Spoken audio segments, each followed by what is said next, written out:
Hello everyone, welcome back to the channel. If your Miele washing machine is displaying an F1 error, you may find that the appliance stops unexpectedly or refuses to complete the wash cycle.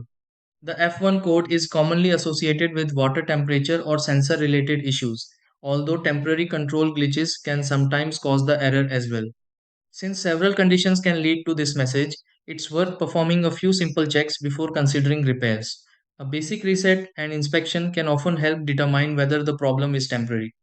In this video, I'll walk you through several troubleshooting steps that may help clear the F1 error and get your Miele washing machine running normally again. Try these.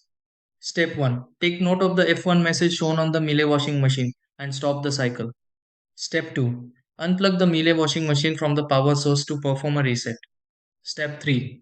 Allow the Miele washing machine to remain powered off for several minutes. Step 4.